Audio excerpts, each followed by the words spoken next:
मीर साहब, ये किस तरफ जा रही है सिचुएशन? ये वज़ीर आज़म साहब टाइम मांग रहे हैं। पिछली दफ़ा भी इन्होंने बड़ा एतराज़ किया था, मगर कार्रवाइयाँ और तेज़ हो गई, अकाउंट्स और फ्रीज हो गए। ये क्या हो रहा है आपके ख्याल में? देखें, ये सारे लोग ये कहते हैं कि हम वज़ीर आज़म को सूरत हाल की नज़ाकत और संगीनी से आगाह करना चाहते हैं। साजिश हो रही है पार्टी के खिलाफ, हम वज़ीर आज़म को मिल के बताना चाहते हैं कि साजिश हो रही है। लेकिन इन सबको अच्छी तरह पता है कि जहांगीर तरीन साहब के खिलाफ जो कुछ भी हो रहा है वो वज़ीर आज़म साहब की मर्जी से और उनकी मंजूरी से हो रहा है। वज़ीर आज़म साहब अगर चाहें कि कोई कार्रवाई ना हो जहांगीर तरीन के खिलाफ तो वो नहीं हो सकती। अब ये कहते हैं कि जनाब हमने जहांगीर तरीन साहब के साथ मिलकर और हम तमाम MNAs और MPAs ने वज़ीर आज़म के साथ मुलाकात करनी है और हमने मुलाकात की दरख्वास्त की है। ये बात इनकी दुरुस्त है और आज भी जो जहांगीर तरीन साहब के डिनर में जो साथी उनके मौजूद थे उनमें से कुछ लोगों से मेरा राब्ता था, मेरी उनसे बात हुई। उनमें से एक अहम तहरीक इंसाफ के जो रहनुमा हैं उनकी आज वज़ीर आज़म इमरान खान साहब से भी मुलाकात हुई और वाकई उन्होंने भी मुझे यही बताया कि हम कोशिश कर रहे हैं कि रिकॉन्सिलिएशन हो जाए, तो मुफाहमत का रास्ता निकल आए। लेकिन अब दूसरी तरफ जो जहांगीर तरीन साहब की जो मुखालिफ लॉबी है PTI के अंदर, वो उनमें से आज एक वजीर साहब मुझे ये पूछ रहे थे, उन्होंने कहा आप बताएं कि इस सूरत हाल में जबकि FIA इंक्वायरी कर रही है और वजीर आजम जो है वो कुछ MNAs और MPAs के दबाव में आके जहांगीर तरीन से मुलाकात करते हैं और कार्रवाई रुक जाती है, तो क्या होगा? लोग कहेंगे कि जनाब जहांगीर तरीन को NRO दे दिया।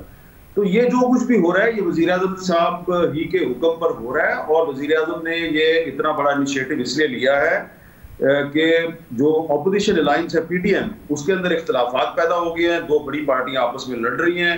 वज़ीर आज़म को कोई अब खतरा नहीं है, ना कौमी असम्बली के अंदर, ना ही पंजाब में उनको कोई खतरा है।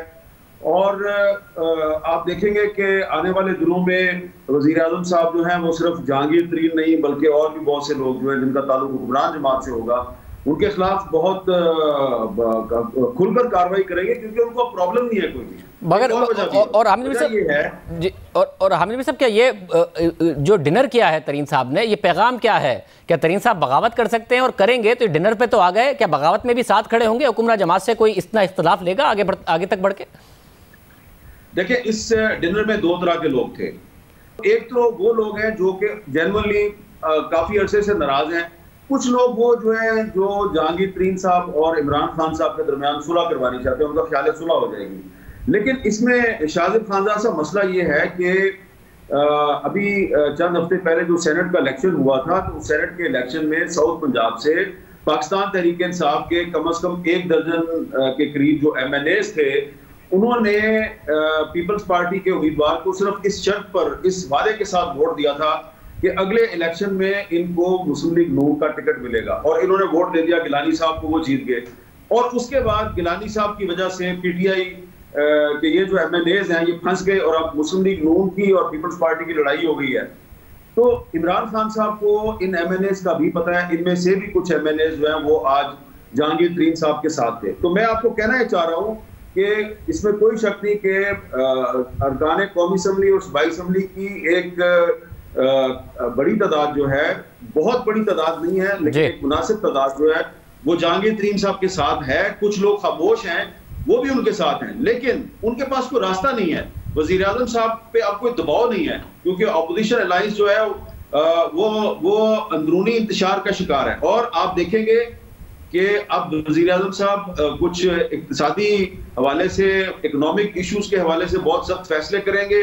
कुछ कवानीन भी कौमी असम्बली में आ रहे हैं, उनको पता है कि ऑपोजिशन जो है वो रेजिस्ट करने की पोजीशन में नहीं है, और वो क्रेडिबिलिटी बनाएंगे अपने 3-4 जो तहरीक इंसाफ के MNAs हैं और जहांगीर तरीन है, इनके खिलाफ कार्रवाई करके वो ऑपोजिशन के इस बयानिए की तरदीद कर देंगे कि जनाब ये हुकूमत और ये नैब जो है ये सिर्फ ऑपोजिशन के खिलाफ कार्रवाई करती है, हमारे खिलाफ नहीं करती। और जब इनके खिलाफ कार्रवाई मुकम्मल हो जाएगी तो उसके बाद ऑपोजिशन के खिलाफ एक बहुत बड़ा क्रैकडाउन शुरू होगा।